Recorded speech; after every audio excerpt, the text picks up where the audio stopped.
All right. Hey, everyone. Welcome back to Real Deal Wealth. And today I'm here with Scott and with David.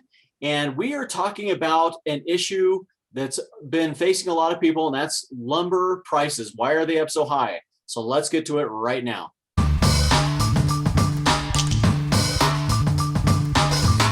All right. Well, today we are talking about lumber prices. We have seen over the last number of months, nationwide and even a little bit worldwide, we've had the lumber prices just continue to get increased all the time. And I'm trying to let's first of all talk about why this has happened from your perspectives. David, can I start with you? And from your perspective, why are we seeing so much change and volatility in the lumber market?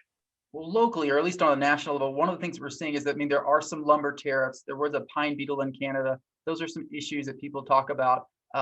Really comes down to supply and demand. If you guys think about it, how many of you know, or how many of you actually participated in doing home projects that involved lumber during the whole pandemic shutdown? There are a lot of people. I can't count the number of people who were put shelving up in their garage, or they decided to put some more shelving in their basement, or they're going to finish their basement during this. They're doing all these projects. So what was happening is that there was a shutdown in lumber companies. So production wasn't happening, but lumber is still flying off the shelves, maybe at a new record height, because there was still some building was happening, but not a ton. So anyway, lumber's coming off the shelves, but the supply chain was interrupted, and so those shelves were not being restocked as quickly. Specifically when it comes to manufactured wood, so plywood, OSB, those take more time and energy to make, and so that's why we're seeing such a huge increase, at least in my opinion, in lumber prices.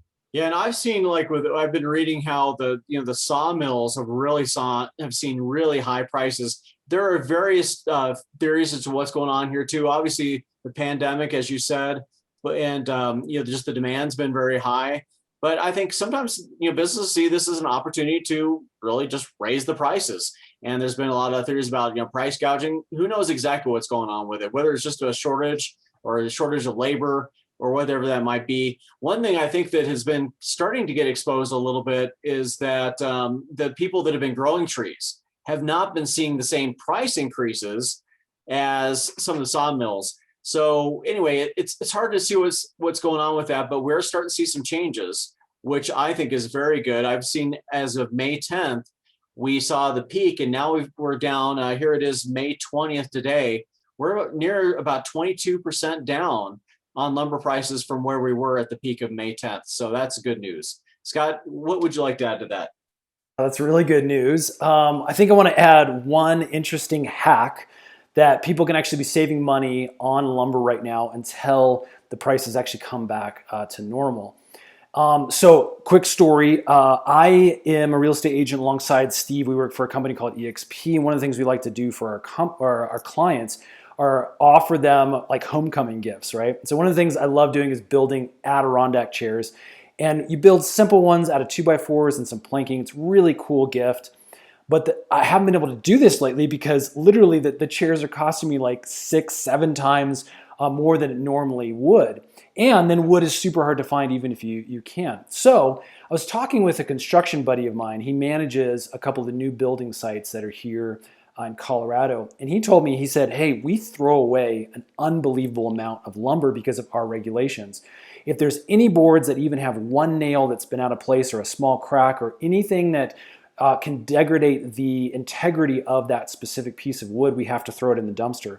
And so he said, come by my sites, and if I'm there, I'll just make sure you're getting in the right stuff, and I'll give you all this stuff for free. Anything that's in our dumpster, you can have.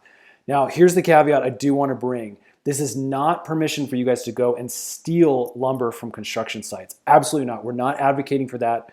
But there may be local folks in your area, these are construction managers, these site managers that you can talk to and ask them, hey, is this some scrap wood stuff that I could actually grab for myself? Now, obviously, this is going to be primarily for small DIY projects around the house and those kind of things, but it's potentially a great way of getting some free wood. So again, that's what we're all about on the channel, right? Making more money, saving more money. Hopefully it's a hack you guys can use in during this crazy lumber crisis. And I think one thing that's also good to know is whenever there's a breakdown, there's a breakthrough. And when I say that, there's opportunities for new technologies to come forward. So I already know about other contractors that have been talking about things such as ceramic cements and even some of the SIPS panels when it comes to building homes. But whatever it is, there are usually ways around the problems that are at hand. But yeah, thanks for that hack there too, Scott.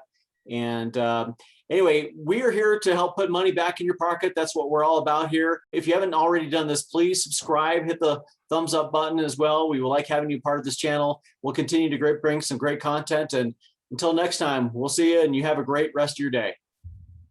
Take care.